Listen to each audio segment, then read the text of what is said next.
Alright, we've sanitized this a little bit so that my personal information isn't out there on the internet for anybody that isn't tracking me already, like Google. Let's get this guy open and see what we have here. That's interesting.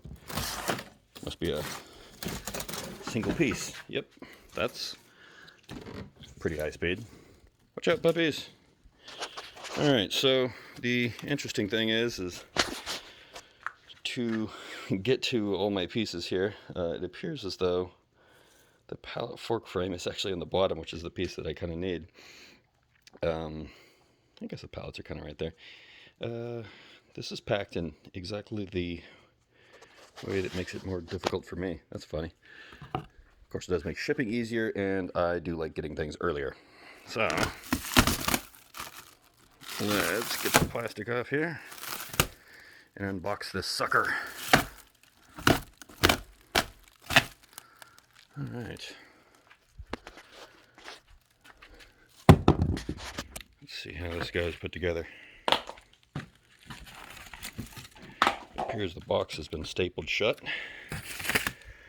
I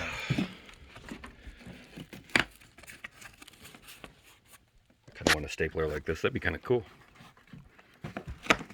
If it was red, it'd be even better, because then I could say it's my stapler. Alright. Wasn't nearly as difficult as I thought it was going to be. Probably has something to do with the humidity. Alright. Would you look at that? So, this is the hoe bucket, and what I would like to do with this is, well, dig a little. The driveway that you see out here is, I thought it was actually like bedrock, 1 or 2 inches underneath the gravel and whatnot that the last people had put down here and had been kind of set up for them when the house was built. But then a few months ago, the local power co-op out here went ahead and offered very, very high-speed internet. And so they wanted to run it along existing power lines. And mine is, yeah, right there. I think you can see it. Yes, it's the straight thing, not the giant limb there. And so they ran a last mile backbone cable along here and up to my house. You can kind of see the white little thing right there. That's where it goes up and attaches to my house and then goes into my soffit and into the attic. And they actually did not bring a rock saw. They brought just a regular old push ground saw, and they were able to get about 12 inches down, which where I'm living, if that had been water, that is way more protection than it needs. And I mentioned water because the first task that I want to do that is completely new, and I haven't started anything about it yet, is I've got an irrigation system out there on the lawn, but there's a caveat. It's actually my aerobic septic system. So it's sanitized with big old chlorine tablets, falls into the last tank, and then every night it's pumped out onto my lawn. Well, you really shouldn't have more than 1 or 2 sprinkler heads for that, because it will empty that tank in 20 minutes, even if it's, I've got a teenage daughter. My wife likes to use the jacuzzi tub we have, which is just enormous. Yeah, so there's 3 of us, but we use a lot of water, and so we can fill that tank maybe 1/4 to 1/3 full, and it's massive. I don't know how many gallons it is.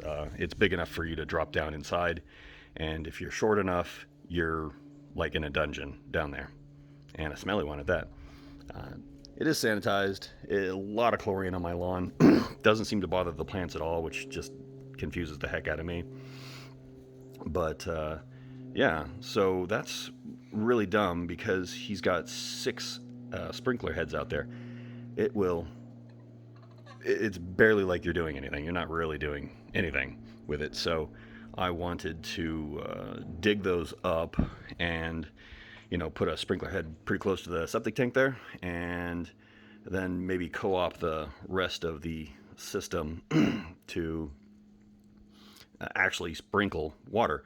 And then part of that plan is to raise the whole lawn by no less than 6 inches at the highest point in the lawn, and then make everything level all the way down. And there's like a 4.5, 5 foot difference in height between the highest point in my yard up here, and it kind of slopes down into my wraparound driveway. So this goes around the house, comes out over there, and then goes along to the fence.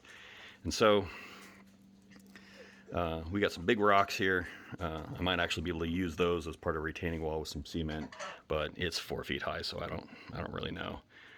That's what we figured with the altimeter that comes in my watch, and as well, standing and just kind of looking and seeing what's level with your vision. So that's going to be a task, but that's just one of the things I wanted to do with this guy. And given the price on it, it was a steal, and I can't wait to try this thing out. I'm so excited. Let's get on with it. So there's that.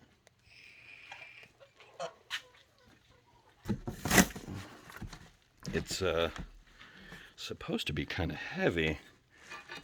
If nothing else, it's extremely awkward, especially with one hand on a phone.